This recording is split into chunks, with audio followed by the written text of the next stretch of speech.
Praise the lord. యేసుతో నా జీవితం అనే ఈ యొక్క ప్రోగ్రామ్కి మిమ్మల్ని ప్రేమపూర్వకంగా ఆహ్వానిస్తున్నాను. ఈ రోజున బైబిల్ నుంచి శ్రేష్టమైన వాక్యాలు, వాగ్దానాలు మనం అనేకమైనవి తెలుసుకుందాం. అంటే మన వ్యక్తిగత జీవితంలో, కుటుంబ జీవితాల్లో, సంఘ జీవితాల్లో, సమాజం అనే ఈ యొక్క స్థితిలో మరి దేవుని యొక్క వాక్యంతో కూడిన ఆశీర్వాదకరమైన మాటలు మనం తెలుసుకోవడమే కాదు, అనేక మందికి షేర్ చేసే వ్యక్తులుగా నీవు నేను మనమందరము కూడా ఉండాలని దేవుడు ఆశించున్నారు. కాబట్టి ఛానల్ సబ్స్క్రైబ్ చేసుకున్నారా, షేర్ చేస్తున్నారా? షేర్ చేస్తే దేవుడు మిమ్మల్ని అందరినీ కూడా దీవించి ఆశీర్వదించిన గాక. ఈ రోజున కొన్ని మంచి మాటలు తెలుసుకుందామా? ప్రార్థన. యేసయ్య, గొప్ప దేవుడా, నీకు వందనాలు. శ్రేష్టమైన జ్ఞానంతో మీరు మాతో మాట్లాడమని యేసు పరిశుద్ధ నామమున ప్రార్థన సమర్పించుకుంటున్నాం తండ్రి. Amen. Praise the Lord. Praise the Lord అండి. ఈ రోజున మరి అతిక్రమములను దాచిపెట్టువాడు వర్ధిల్లుడు, కానీ దాన్ని ఒప్పుకొని విడిచిపెట్టినవాడు దేవుని యొక్క కనికరం పొందుతాడని సామెతల గ్రంథం 28వ అధ్యాయము 13వ వచనం ఈ రీతిగా సెలవిస్తుంది. దేవునికి స్తోత్రం. హల్లెలూయా, హల్లెలూయా. అంటే అతిక్రమములు దాచిపెట్టువాడు వర్ధిల్లడు, అంటే అబద్ధములు చెప్పేవాడు ఎప్పుడూ కూడా వర్ధిల్లడు. దేవునికి స్తోత్రం. ఈ రోజున నీవు అబద్ధాలు చెప్పే జీవితాన్ని కలిగి ఉన్నావా? చిన్నపిల్లలైనా, పెద్దలైనా, స్త్రీలైనా, పురుషులైనా, మరి ఎవరినైనా సరే దేవుడు ఈ రీతిగా ప్రశ్నిస్తున్నారు.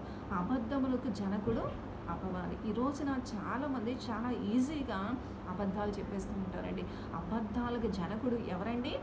అపవాది. ఈ రోజున ఈ అబద్ధాలు చెప్పడం ద్వారా ఎన్నో భయంకరమైన పరిస్థితులు అనేవి మరి సంభవిస్తూ ఉంటాయి. ఈ రోజున నీవు నేను మనమందరము కూడా ఎలా ఉండాలి? యథార్థతను కలిగి ఉండాలి. దేవునికి స్తోత్రం. హల్లెలూయా. మరి నిజంగా యథార్థత లేదనుకోండి, అక్కడ ఒక్కొక్కసారి నీకు ఒక సహాయం అనేది కూడా అందకుండా పోతుంది. నువ్వు అబద్ధాలు చెప్తూ బ్రతికావనుకో, ఆ అబద్ధమే ఒక్కొక్కసారి నిజమైన సిచ్యుయేషన్స్ కూడా రావచ్చు. మరి ఒకానొక దినాన ఒక గొర్రెల కాపరి ఉన్నాడండి. ఆ గొర్రెల కాపరి మరి యొక్క తన చిన్న బిడ్డని ఆ గొర్రెలను కాస్తూ ఉండమని చెప్పినప్పుడు ఆ తండ్రి పక్కకు వెళ్ళి తన పంట పొలంలో పనిచేసుకుంటూ ఉంటే ఈ చిన్న బిడ్డ పశువులని కాస్తూ ఉంటాడు.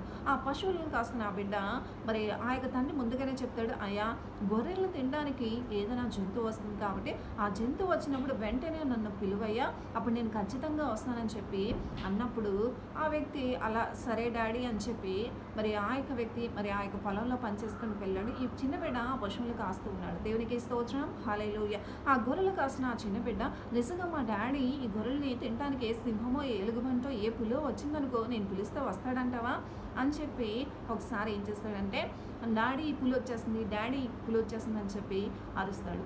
అలా అరిచిన వెంటనే ఆ యొక్క వ్యక్తి పరిగెత్తుకుంటూ వస్తాడు. పరిగెత్తుకుంటూ వచ్చినప్పుడు ఎక్కడనా ఈ పులి ఎక్కడుందని చెప్పినప్పుడు, లేదు డాడీ, నేను పులి అని చెప్పాను కదా, నువ్వు అలా అరిస్తే వస్తావా రావా అని చెప్పి ఊరికి నేను అబద్ధం చెప్పాను అని చెప్తాడు. దేవునికి స్తోత్రం. హల్లెలూయా.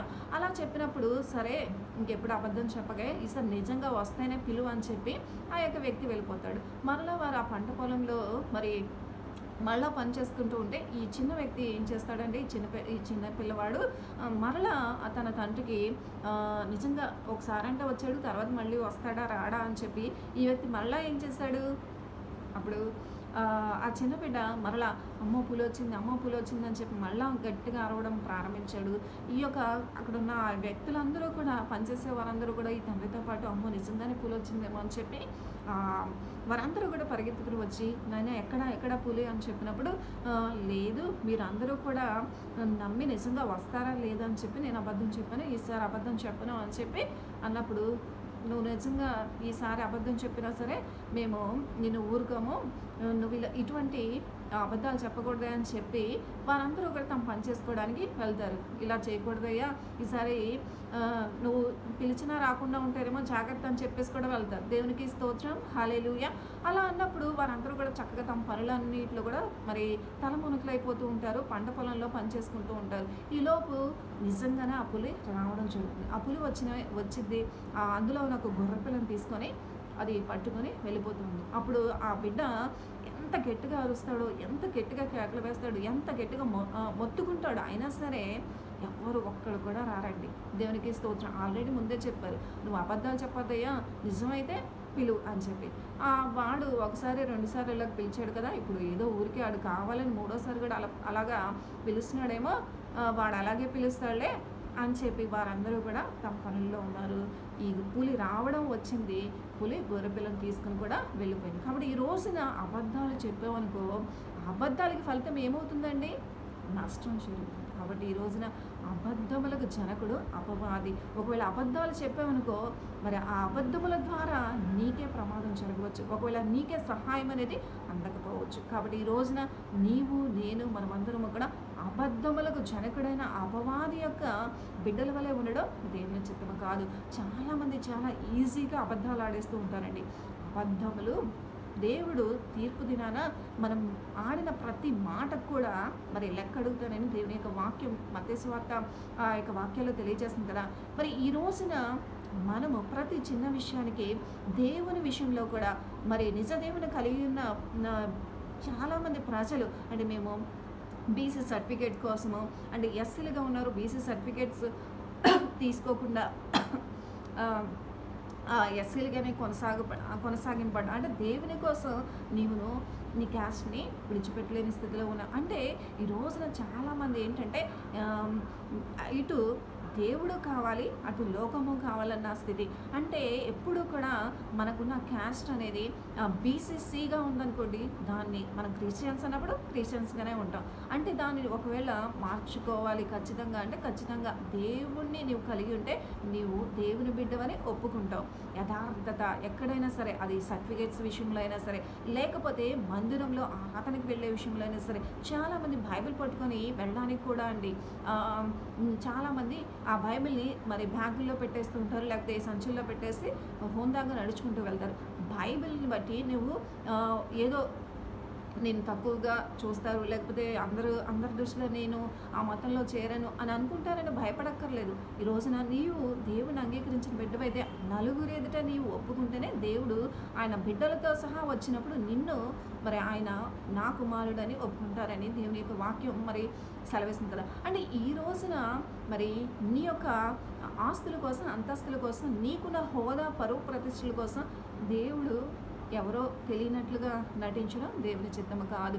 అంటే ఏ సర్టిఫికేట్స్ కోసమో, ఏ ఉద్యోగాల కోసమో, లేకపోతే నలుగురిలో మన పరువు పోతుందనో, లేకపోతే మన ప్రెస్టేజ్ తగ్గుతుందని చెప్పి ఈ దేవుడా మాకు తెలీదు అన్నట్లుగా ఉండడం దేవుని చిత్తము కాదు. అంటే మనం ఏదైతే యథార్థంగా ఉంటామో, అంటే ప్రతి విషయంలో కూడా యథార్థత దేవుడు మరి కలిగి ఉండాలని మనల్ని దేవుడు కోరుకుంటున్నారు. అంటే అబద్ధములకు జనకుడు అపవాది. ఏ అబద్ధాలైతే నువ్వు మరి చెప్పి జాబ్ సంపాదించుకున్నా, క్యాన్సర్ సర్టిఫికేట్ సంపాదించుకున్నా, లేకపోతే జనంలో హోందాగా తిరుగుతున్నా, ఆ అబద్ధాలని ఒక్కోసారి అందరికి తెలిసిపోతే లేదా తెలిసిపోతాయండి. కాబట్టి ఈ రోజున మనము అబద్ధములు ఆడకుండా ప్రతి విషయంలో కూడా యథార్థత కలిగిన జీవితాన్ని కలిగి ఉండాలి. ఒకవేళ అబద్ధం చెప్పి సర్టిఫికేట్ సంపాదించుకుని ఏ జాబో తెచ్చుకున్నా, ఒకవేళ నిజం తెలిసిందనుకో, అప్పుడు ఏం జరుగుతుందండి? ఉన్న జాబ్ కాస్త పోతుంది. కాబట్టి ఈ రోజున మనం ఎలా ఉండాలి? యేసును కలిగిన జీవితాలుగా మనం అందరం కూడా యథార్థంగా ఉండాలి. అబద్ధములు చెప్పకూడదు. అబద్ధములకు జనకుడు అపవాది. కాబట్టి వాడి సంబంధులుగా ఉండడం దేవుని చిత్తము కాదు. ప్రతి విషయంలో, అది ఏ విషయంలో అయినా సరే అండి, ఒక సర్టిఫికేట్ విషయంలోనే కాదు, లేకపోతే ఉద్యోగ విషయంలోనే కాదు, లేకపోతే ప్రజల మధ్య హోందాగా తిరిగే మన పరువు పోతుందేమో అని చెప్పి బైబిల్ పట్టుకోవడానికి కూడా నిరాకరించే సిచ్యుయేషన్లో ఉండడం దేవుని చిత్తము కాదు. ప్రతిదీ కూడా నువ్వు యథార్థంగా ఉండాలి. నేను క్రైస్తవుణ్ణి అని చెప్పి నువ్వు గర్వంగా చెప్పుకునే విధంగా ఉండాలి. కానీ అమ్మ నేను క్రైస్తవుని అని చెప్పి నువ్వు దాచిపెట్టుకొని బొంకే విధంగా ఉండడం దేవుని చిత్తం కాదు. నీవు దేవుని నలుగురు ఎదుట ఒప్పుకుంటేనే మరి దేవుడు ఆయన పరలోక రాజ్యం నుంచి వచ్చేటప్పుడు ఆయన నిన్ను నన్ను ప్రతి ఒక్కరు కూడా నా కుమారుడు అని చెప్పి ఒప్పుకుంటాడు. కాబట్టి ఈ రోజున అబద్ధాలు చెప్పడం మానేద్దామా? కాబట్టి ఈ యొక్క మంచి మాటలు మీ జీవితంలో అనుసరించండి.